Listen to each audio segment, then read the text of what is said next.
Hello and welcome to my channel. Well, I'd just like to say I had to do a voiceover on this one because my neighbor was downstairs and I didn't want to hear her talk about all the knives I've got. But yeah, as far as a fanboy, sometimes that has a connotation of like being fanatical, will support a company no matter what. I'm not that way, but I definitely like cold steel knives. As you can see, I've got quite a, not a super extensive collection, but I've got quite a few of them. Knives, hatchets, machetes, almost anything they make. And I'll go through each individual one up here on this one as we proceed on this. All right. So one of the first ones that I more recently, is the SRKC. Of course, I had to modify the sheath and the handle a little bit. That Sharpie material doesn't stick on very long, but it's still okay. The SRKC, of course, the compact's got its little single notch in there, single serration. I like this one. It handles very well. It carries a little bit easier than the other one. Of course, I love the spike. That's just a fun little knife. It feels great in hand. I like that. I wrap paracord around it. Of course, the mini leather neck Tanto. Some people cut that top guard off and everything, but I like it that way. You got the mini tack Bowie. Again, another great little neck knife there. We also have another mini leather neck. This one's in the Bowie shape. And again, another great, knife. Of course, I make sheaths for a lot of them that I like. Kaboom! This is a great one. It's lightweight, easy to carry. There's a big difference in feel between that and this is my favorite one right now, the Master Tanto in Sanmai. I just love the way that knife feels. I had to take it off my hip because I forgot about it. Kyoto one. I like the way this handle feels. The way that simulated wrap and everything. And my fingers just fall right in that groove. Of course, this is the more expensive one, the Mini Tack Tanto. It goes for around 30 bucks, where the other ones are around 15, 20. Of course, I made a sheath for it. They call this an axe, but I call it a hatchet.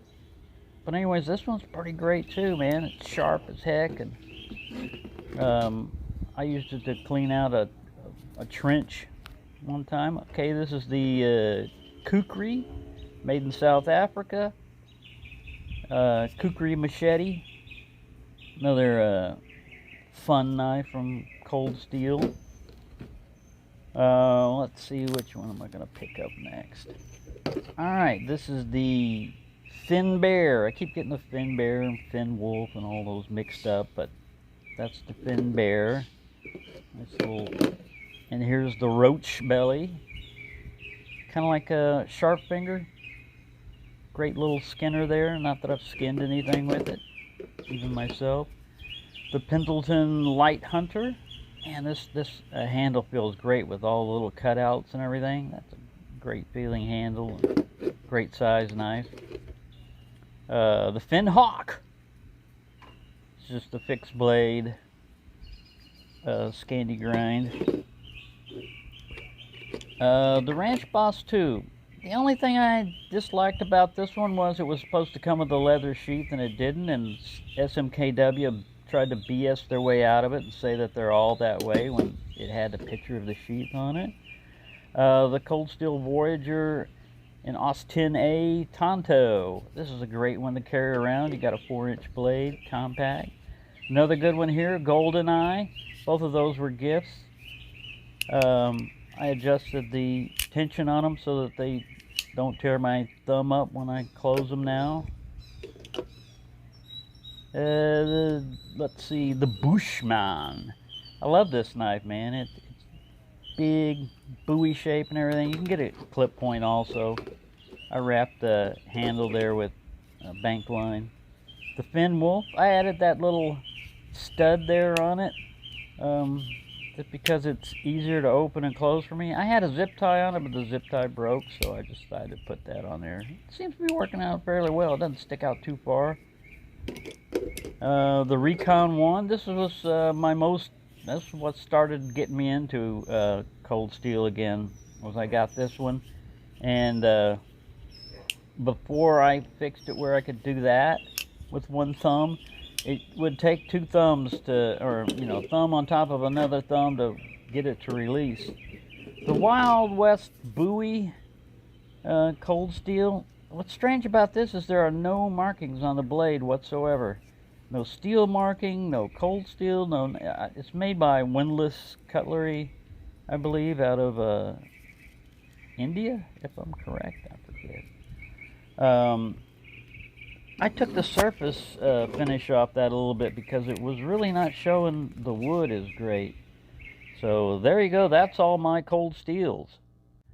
So to answer the question about Fanboy, I'm a fan of cold steel knives, but I'm not fanatical about it, I mean, like, I'm not going to buy everything that they make, and sometimes they make knives that just don't appeal to me, and I'm not going to buy them, but I don't necessarily hate them. After the recent takeover and everything, everybody was worried about the quality. I see them doing some cost-cutting measures on that. And for me, when Lynn Thompson left Cold Steel, it was kind of like he was the main driving force of it. Now, they're trying to, recover from that and everything, and they still have him, do signature knives and stuff like that. But I really miss Lynn Thompson. He wasn't afraid to show that knives are not just, a lot of people were trying to placate the pacifists and everything and say, no, knives are just, they're never used to self-defense. Yes, they are, and yes, they can be, and they're not afraid to admit that. They're not advocating go out and attack people and stuff, but hey, if you got a knife on you and you're attacked, use it. So there you go. Thanks for watching, and have a nice day.